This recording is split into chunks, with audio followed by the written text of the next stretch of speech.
Hello दोस्तों, नमस्कार। SM कृषि शाना में मैं आप सब का दिल से बहुत बहुत स्वागत करता हूं। अगर आपने पहली बार विजिट किया जरूर चैनल को सब्सक्राइब कर लेना। उसी के साथ साथ free stock market classes and let's run stock market and finance, इन दोनों चैनल को आप चाहो तो फॉलो कर सकते हो, सब्सक्राइब कर सकते हो। दोनों चैनल के लिंक इधर आपको ऊपर आई बटन पे या फिर नीचे डिस्क्रिप्शन में मिल जाएंगे। सो चलिए दोस्तों, फिलहाल इस वीडियो को स्टार्ट कर लेते हैं।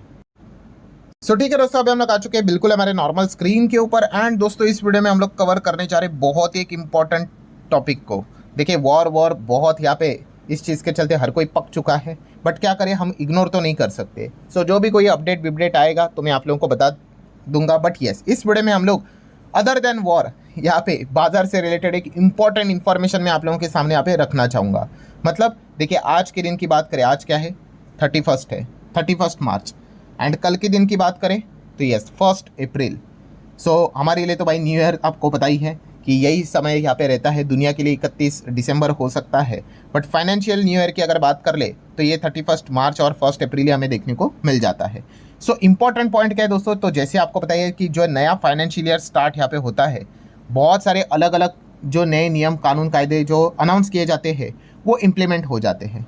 ठीक है, उसके ऊपर हम लोग किसी और वीडियो में बात करेंगे। बट अभी इस वीडियो की अगर मैं टॉपिक की बात कर लूँ तो खास करके एक पर्टिकुलर सेक्टर यहाँ पे कल के दिन काफ़ी ज़्यादा फोकस में यहाँ पे रहने वाला है, और उसके पीछे मल्टीपल रीजन है और काफ़ी सारे लोग काफ़ी गलतियाँ भी करेंगे। तो वो क्या गलतियाँ आपने नहीं करनी है, कौन से सेक्टर की बात हो रही है, कौन से कंपनियाँ खास उस सेक्टर से जुड़ी हुई, कौन से स्टॉक्स ज़्यादा फोकस में रहेंगे, यही बातें हम इस वीडियो में कवर करने वाले हैं। जैसे कि आपको बताइए, कोई भी मंथ खत्म होता है तो कौन सा सेक्टर सबसे पहले फोकस में आ जाता है? यस, बिल्कुल सही जवाब, ऑटो सेक्टर। क्यों? क्योंकि ऑटो सेक्टर का जो मंथली डेटा रहता है वो 1 तारीख को पब्लिश हो जाता है कि प्रीवियस मंथ, मतलब जो कंप्लीट हुआ है। जैसे कि अभी मार्च की बात करें तो कितनी गाड़ियाँ बेची जा चुकी है, 2 wheeler, 3 wheeler, 4 wheeler, heavy vehicle, passenger vehicle, सारी चीज़ें।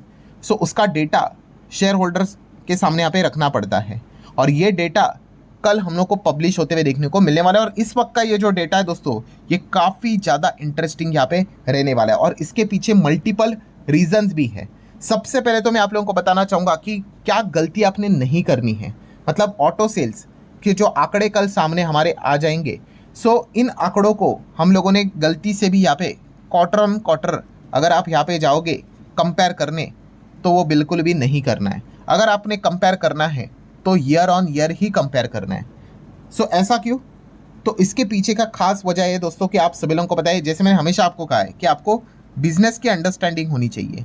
ठीक है, अब ऑटो की सेक्टर की अगर बात कर ले, अगर आप बिजनेस की अंडरस्टैंडिंग अच्छे रखते हो तो आपको बताइए कि कुछ समय ऐसा रहता है जहाँ पे ऑटो सेल्स जो रहते हैं वो पीक पे चले जाते हैं। और क्यों वो पीक पे चले जाते हैं? क्योंकि कोई फेस्टिवल है? नहीं। जो ऑटो के जो डीलर्स होते हैं, डीलरशिप जो लेकर रखते हैं, आपको पता है उनको अलग अलग इंसेंटिव रहते हैं, बोनस रहते हैं। और इंसेंटिव और बोनस कब मिलेगा? डीलरशिप मतलब वो गाड़ियाँ बेचने वाले, ठीक है, उनको कब मिलेगा वो एक्स्ट्रा बोनस? यस, जब वो एक पर्टिकुलर टारगेट को मीट करेंगे, गाड़ियाँ इतनी इतनी बेचेंगे। और ये सारी चीज़ें रहती है, यूजुअली दिसंबर का उनका एक टारगेट रहता है। एंड खास करके हम कह सकते हैं कि ये फाइनेंशियल ईयर का मार्च का एक उनका टारगेट रहता है। आपने मल्टीपल वीडियोस में भी ये बातें सुनी होंगी, बहुत सारे इस प्रकार के वीडियोस भी बनाते हैं, जो कि सच भी होता है कि अगर आपको बहुत अच्छा डिस्काउंट चाहिए किसी गाड़ी के ऊपर, आप दिसंबर के एंड में चले जाओ या फिर मार्च के एंड में आप चले जाओ, आप गाड़ी बुक करने जाओगे तो आपको सबसे बेस्ट डिस्काउंट मिल जाएगा। क्योंकि उस डीलर को क्या करना होता है कि ज़्यादा से ज़्यादा गाड़ियाँ बेचनी होती है, और अगर वो ज़्यादा गाड़ियाँ बेचेगा तो उसको एक्स्ट्रा बोनस मिलेगा। पॉइंट यहाँ पे क्या है दोस्तों, कि इस चीज़ के चलते क्या हो जाता है, हमेशा मार्च का जो डेटा रहता है ना, वो आपको अच्छा ही देखने को मिलेगा। अगर आप इसको फेब के साथ कंपेयर करने जाओगे, मतलब अगर हम यहाँ पे कह सकते हैं, यहाँ पे क्वार्टर ऑन क्वार्टर लिखा है, यहाँ पे मैं मंथ ऑन मंथ लिखना चाहूँगा। ठीक है, मंथ ऑन मंथ हम इसको यहाँ पे कंपेयर नहीं करेंगे, क्योंकि हमेशा मार्च का डेटा आपको फरवरी से अच्छा ही देखने को मिलेगा। क्योंकि ज़्यादा इंसेंटिव पाने के लिए क्या किया जाता है, ज़्यादा गाड़ियाँ बेची जाती है मार्च मंथ में। सेम दिसंबर का ही वैसा रहता है कि नवंबर से बेटर डेटा आने के चांसेस काफ़ी ज़्यादा रहते हैं, बिकॉज कैलेंडर ईयर के हिसाब से भी उनको इंसेंटिव रहते हैं। तो इसीलिए बेस्ट पॉइंट क्या है, क्या मिस्टेक नहीं करनी है कि कल जो भी डेटा आएगा उसको ईयरली कंपेयर करो। ईयरली मतलब अभी मार्च 26 का जो डेटा है उसको आप कंपेयर करो मार्च 25 के साथ, 25 के साथ। हाँ, कि भाई तभी कितनी गाड़ियाँ बेची थी, 100, अभी कितनी बेची है, 99, अरे एक गाड़ी कम बेची है, मतलब खराब परफॉर्मेंस। हाँ, अगर 199 बेचे, अरे बहुत ज़बरदस्त परफॉर्मेंस। सो फर्स्ट पॉइंट मैंने क्लियर कट आपको यहाँ पे विथ लॉजिक के साथ बताया, यही सबसे इंपॉर्टेंट चीज़ होती है दोस्तों। काफ़ी लोग यही जो बिजनेस की अंडरस्टैंडिंग है उसी चीज़ को स्किप कर देते हैं, एंड बाद में क्या हो जाता है आपको पता है, वो टॉप पे खरीदते हैं, फिर उनका पोर्टफोलियो 40-50% नीचे आता है। क्यों? बिजनेस की अंडरस्टैंडिंग ही नहीं रखते। ये छोटी छोटी चीज़ें हैं, बट यही चीज़ें बोलते हैं ना, वो आपके टावर खड़ा करेगा। सो पहला पॉइंट आपको क्या समझ में आया कि यस, कल जो डेटा निकल कर आएगा आपको ईयर ऑन ईयर कंपैरिजन करके देखना है, करेक्ट पिक्चर आपको यहाँ पे मिल जाएगा। Then second point very important, कि जैसे कि आपको पता है मिडल ईस्ट में जो चीज़ें यहाँ पे हुई है वो कब से स्टार्ट हुई है? 28 फरवरी से अटैक यहाँ पे स्टार्ट हुआ था। अभी 28 फरवरी से लेके अगर हम 31 मार्च तक की बात कर ले, प्रॉपर 1 महीना हो गया, proper, in fact more than that. So इसका जो इम्पैक्ट है आपको पता है पूरे इंटायर इकोनॉमी के ऊपर पड़ रहा है, अलग अलग सेक्टर के ऊपर पड़ रहा है। एंड इसका इम्पैक्ट किसके ऊपर हम लोग को देखने को मिल रहा है? हमने देखा ना, एलपीजी से रिलेटेड, पेट्रोल डीजल से related. Even though petrol diesel अभी तक रिटेलर्स के ऊपर वो इम्पैक्ट नहीं आया है, बट प्रीमियम पेट्रोल तो महंगा हो गया, इंडस्ट्रियल डीजल महंगा हो गया। देन जो प्राइवेट प्लेयर है, नारायण एनर्जीज की बात कर रहे हैं, उन्होंने तो पेट्रोल को महंगा कर दिया, डीजल को महंगा कर दिया। सो धीमे धीमे करके चीज़ें यहाँ पे क्या हो रही है कि ये संकेत दे रही है भाई कि दिक्कतें यहाँ पे हो सकती है। पेट्रोल डीजल से रिलेटेड आपने देखा होगा पैनिक मचा था, काफ़ी लोग क्या कर रहे थे, पेट्रोल डीजल की पूरी टंकी फुल करवा रहे थे। ठीक है, मतलब ये क्यों कर रहे थे? बिकॉज ऑफ मिडल ईस्ट में जो क्राइसिस है वो अगर बहुत बड़ा हुआ तो सिचुएशन हाथ से बाहर अगर निकल गई तो काफ़ी दिक्कत यहाँ पे हो सकती है। इसलिए प्राइम मिनिस्टर मोदी जी ने संसद में भी ये पहले पॉइंट क्लियर करके रखा है कि कोविड जैसी सिचुएशन जो हुई थी और तभी जो संकट हुआ था उसको हमें क्या करना पड़ सकता है, दोबारा भी फेस करना पड़ सकता है। सो बी मेंटली प्रिपेयर्ड। ठीक है, अब वो होगा नहीं होगा वो किसी के हाथ में नहीं है, वो डिपेंड करता है मिडल ईस्ट का जंग कब तक चलेगा। अगर बहुत स्ट्रेच हो गया, दिक्कत हो गई, तो भाई वो तो मतलब जैसे कि आपको पता है सरकार ने अभी रिसेंटली क्या किया था, जो पेट्रोल डीजल उससे रिलेटेड यस जो एक्साइज ड्यूटी थी वो उन्होंने कम कर दी थी। तो जितने वो नुस्खे अपना सकते वो अपना सकते एक पर्टिकुलर लिमिट के लिए। उसके बाद तो भाई बोलते हैं ना, पानी सर के ऊपर चला गया तो वो पेट्रोल डीजल के दाम उनको बढ़ा नहीं पड़ेंगे। सो पॉइंट यहाँ पे क्या है दोस्तों, ये जो क्राइसिस जो हम लोग को देखने को मिल रहा है, इस चीज़ के चलते आप कह सकते हैं यहाँ पे जो एक कस्टमर सेंटिमेंट होता है उसके ऊपर इम्पैक्ट यहाँ पे ज़रूर यहाँ पे आ ही जाता है। कि मतलब वो प्लान करते हैं कि गाड़ी ले, ठीक है, अब थोड़ी बहुत चीज़ें यहाँ पे बदल जाती है, कुछ लोग बहुत नेगेटिव हो जाते हैं, कुछ लोग न्यूट्रल रहते हैं, कुछ लोग पॉजिटिव भी रहते हैं कि ठीक है भाई ऐसे तो ज़िंदगी में कुछ ना कुछ चलते रहेगा, तो चीज़ें कब मतलब खरीदेंगे कब। बट पॉइंट क्या है दोस्तों, यस कुछ ना कुछ तो फ़र्क पड़ता ही है। 100 में से किसी 1-2 व्यक्ति तो ऐसे ज़रूर रहेंगे जो बोल सकते कि थोड़ा देख लेते कि क्या चल रहा है, प्लान को थोड़ा पोस्टपोन कर लेते, पेट्रोल डीजल का क्या झमेला चल रहा है पता नहीं। ठीक है, तो इसका इम्पैक्ट मतलब क्या है दोस्तों, ऑटो सेक्टर के ऊपर इसका इम्पैक्ट हमें देखने को यहाँ पे मिल जाता है। वहीं पे तीसरा पॉइंट है कौन सा, जिसके कंपटीशन हमेशा अभी चल रहा है, electric vehicle versus yes petrol diesel की गाड़ियाँ।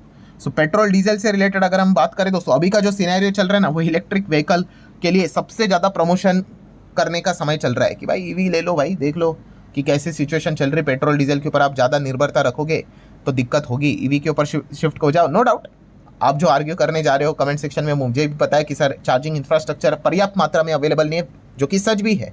बट हम यहाँ पे कह सकते हैं पॉइंट यहाँ पे क्या है, इस चीज़ के चलते कि ईवी के सेल्स क्या यहाँ पे थोड़े बहुत तो लिटिल बिट क्या कोई बढ़ते हुए देखने को मिलेंगे। ठीक है, तो ये एक देखना इंटरेस्टिंग पार्ट रहेगा। तो जो भी कल ऑटो कंपनीज अपने सेल्स के आंकड़े सामने रखेंगे तो उनका ईवी का पोर्शन कितना है वो देखना एक इंटरेस्टिंग पार्ट यहाँ पे जरूर रहेगा। थोड़ा बहुत तो कुछ एक एक्स्ट्रा बेनिफिट तो यहाँ पे उनको मिल सकता है। एंड पॉइंट नंबर 4 की अगर बात कर ले तो कुछ खास कंपनियां फोकस में रहेंगी, जैसे कि टाटा मोटर में तो आपको पता ही है, उन्होंने उनका जो JLR है वो तो अगेन प्रोडक्शन यूके प्लांट में शटडाउन मतलब सस्पेंड होते हुए देखने को मिला है कुछ टाइम के लिए। ठीक है, साइबर अटैक के चलते भी ये परेशान हुए थे, अब वापस ये चीज़ें रुक चुकी है। तो टाटा मोटर फोकस में रहेगा पैसेंजर व्हीकल प्लस ईवी में भी देखा गया तो टाटा मोटर पैसेंजर व्हीकल ही फोकस में रहता है। उनका ईवी का सेल्स कितना है ये ज़्यादा फोकस में रहेगा ईयर ऑन ईयर बेसिस की बात कर रहे तो। देन ओला इलेक्ट्रिक ईवी की अगर बात करें तो 2 व्हीलर में एक ज़माने में नंबर 1 हुआ करता था, अब तो ये नंबर 5 में भी नहीं रहा है। सो इनके मार्केट शेयर में जो खराबी यहाँ पे हुई थी, कोई इंप्रूवमेंट है नहीं है, तो ये देखने वाला डेटा रहेगा।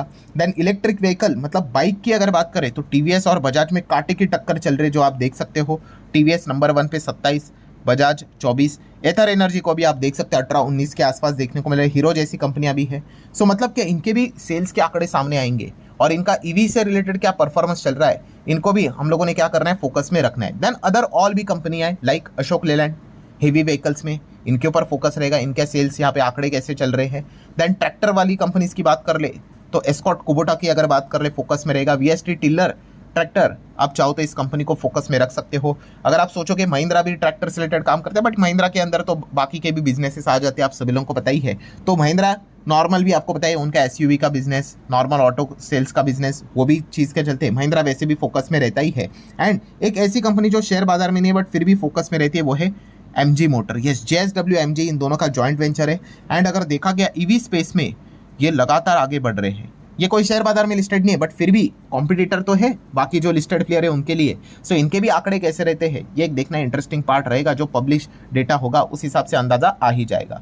सो कुल मिला के दोस्तों बॉटम लाइन यहाँ पे क्या है कि यस, कल अगर देखा गया तो ऑटो सेल्स के आंकड़े जरूर स्टडी यहाँ पे करने हैं। बहुत कुछ चीजें हमें सीखने को यहाँ पे मिलने वाली। और जैसे मैंने आप पहले ही वीडियो की शुरुआत में बताया, अंत में भी बताना चाहूंगा और वीडियो को क्लोज करना चाहूंगा, मिस्टेक क्या नहीं करें। Yes, month on month data को कंपेयर यूजुअली नहीं करना है।